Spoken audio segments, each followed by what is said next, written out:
Hello, I'm DeeBee Daws, and I'm living welderly with positivity as I age with purpose while changing by design. If you have ever been curious about the worth of your body parts, here's an overview. Your entire body is worth $45 million, according to a study by the Indiana University School of Medicine. Vital organs no longer hold the distinction of being the most valuable body parts. Instead, your bone marrow for all 206 bones in your body is worth $23 million. DNA is worth 9.7 million, and a kidney is worth 91,000 compared to 57,000 for a new heart. Think about that while I tell you an interesting story. A well-respected speaker began a seminar by showing an audience of 150 people a crisp $20 bill. He asked, "Who wants this $20 bill?" All 150 people nodded. He said, "I'm going to give this money to someone, but first," then he proceeded to crumple the bill up. He asked the crowd again if anyone wanted it. All 150 hands went up in the air. The speaker then dropped the money on the floor and stomped all over it. He then raised it in the air and showed the crowd. The money was filthy. Does anyone want it now? Every hand went up. The speaker proceeded to tell the crowd that no matter what he did to ruin the money, people still wanted it because its value remained the same. It was still worth $20. The moral of this story is that life often beats us up to the point where we feel inadequate. We deal with bad circumstances and make bad choices that we have to deal with later. However, no matter what you go through, your value will remain the same. You have something special to offer that no one can take away from you. So, we've established the value of the mortal human body. What's the value of the human soul? In the Bible are many references as to the value of the human soul. We're told that the soul is worth more than the whole world, that God puts the value of the soul at an incalculable price, that the soul is made in the image of God and has intellect, emotion, volition, and conscience. The human soul is a concept that has fascinated philosophers, theologians, and artists for thousands of years. It's often seen as the essence of a person, something that transcends the physical body and continues after death. While science has explained much about the physical body and its workings, the soul remains a deeply spiritual and philosophical mystery. Understanding the value of the human soul involves exploring different perspectives, including religious, philosophical, and moral viewpoints. Many people believe that the soul is the core of who we are. While our physical bodies change over time, aging, growing, and sometimes suffering, our soul is thought to remain constant. This is one reason the soul is often viewed as the source of our identity. In this sense, the soul gives value to a person beyond their physical appearance or material possessions. It's not our wealth, beauty, or social status that defines us, but the qualities of our soul, our thoughts, feelings, morals, and beliefs. This is why people are often judged not by what they own, but by who they are inside. The soul is seen as the true measure of a person's character and integrity. One of the most important roles of the soul is its connection to morality. Many religious and philosophical traditions believe that the soul is the source of our moral compass, the inner sense of right and wrong. This idea is reflected in the belief that the soul will be judged after death based on the moral choices made during life. In Christianity, for example, the concept of salvation is closely tied to the soul. Christians believe that after death, the soul is judged by God, and those who have lived righteous lives are rewarded with eternal life in heaven. On the other hand, souls that have committed sins are at risk of being condemned. This idea gives immense weight to the choices we make during our lives, as they are not only influencing our present, but also our eternal future. In secular terms, the soul can still be linked to morality.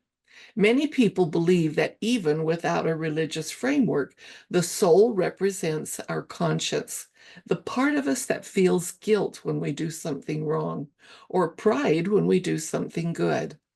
This sense of moral accountability is a key part of what makes us human, encouraging us to live lives that are compassionate and just.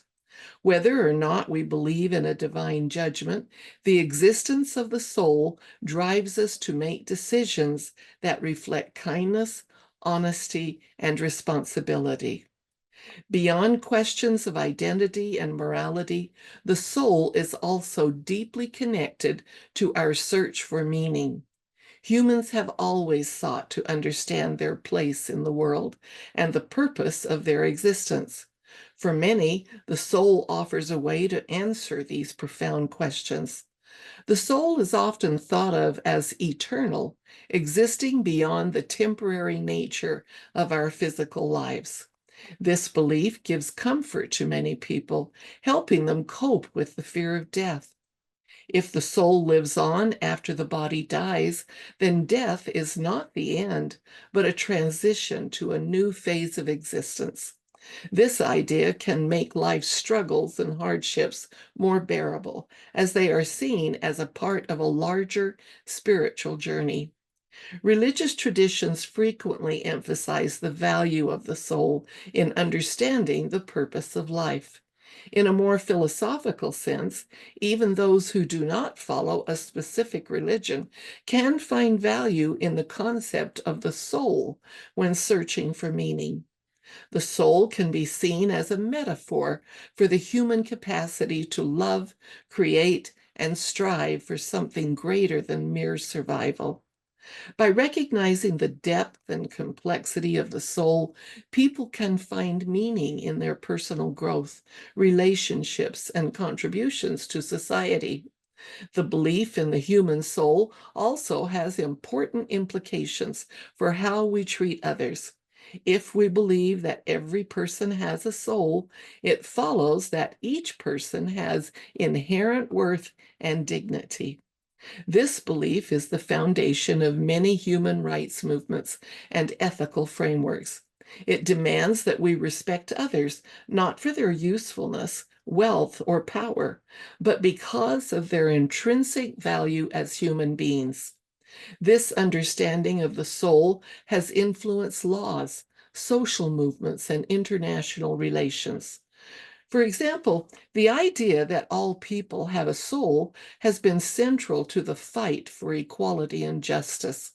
Movements like the abolition of slavery, civil rights, and gender equality have often been driven by the belief that every person is valuable, regardless of their external characteristics. The concept of the soul helps to reinforce the idea that each individual deserves respect and freedom simply because they exist. The value of the human soul is a profound and complex idea that touches on many aspects of human life, from identity and morality to meaning and social justice. Whether viewed through a religious, philosophical, or moral lens, the soul represents the deepest and most enduring part of who we are.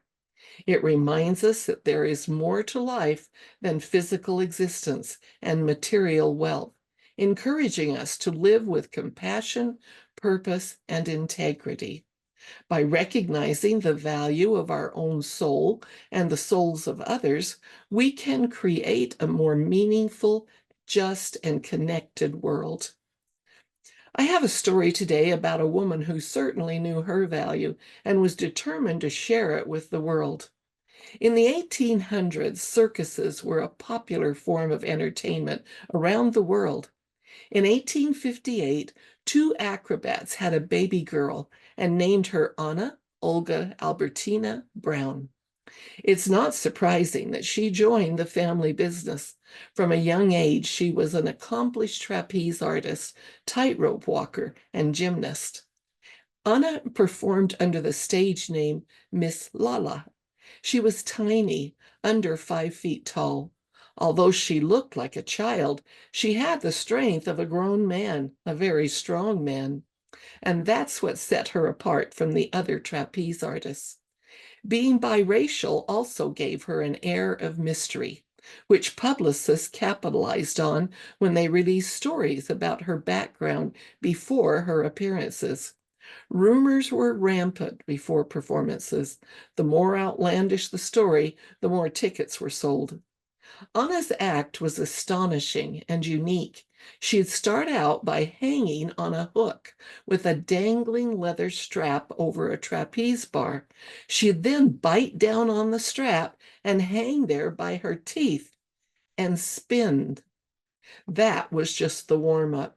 She'd also hang by her knees from a trapeze bar while holding a leather strap connected to another trapeze bar in her teeth. But then a child, woman, and a man would hang on that trapeze bar. By that point, the audience would be amazed by her poise and strength. But there was more to come, much more. Anna would be lifted to the top of the circus tent, and with just one leg swung over a trapeze bar, this dainty acrobat in a ruffled skirt would hold 3 grown men aloft, one on each arm and one hanging onto a strap she held in her teeth. Her big finale was a booming success, literally. She would lift a cannon attached to a leather strap into the air with her teeth, and then it would be fired. She'd be flung back from the blast, still clenching the cannon, earning her the nickname Iron Jaw. When she was 21, Anna was immortalized in a painting by the famous French Impressionist artist Edgar Degas. He'd seen her perform several times in Paris and wanted to capture her beauty, strength, and grace on canvas. The painting depicts her suspended from a rope attached to the roof of the circus tent, a rope she's holding in her teeth. The oil painting, Miss Lala, at the Cirque Fernando, hangs in the National Gallery in London. One art critic proclaimed it to be one of the artist's finest works. It certainly portrays one of the finest, strongest, and bravest women the circus has ever known. That's all for today. But if you like today's podcast, give it a like and then share it with someone you care about. I have similar messages on TikTok and Instagram. I appreciate the YouTube and the podcast platforms too. You can also go to my website, livingwelderly.com, for more information. And of course, I'd love it if you bought my book, Brooks. It's a fantasy novel. It's available on Amazon, Ingram Sparks, or drop me a line and I'll mail you a copy. All the links are below for easy access. Whether you like paper pages, ebook, or the convenience and fun of an audio, which should be available within a week or so, Brooks is available. Always good to talk to you. I have one more thing to do before we leave, and that's our joke for the day. Since we're getting into the fall weather, here's a question for you. How do you fix a broken pumpkin? With a pumpkin patch, of course. Bye.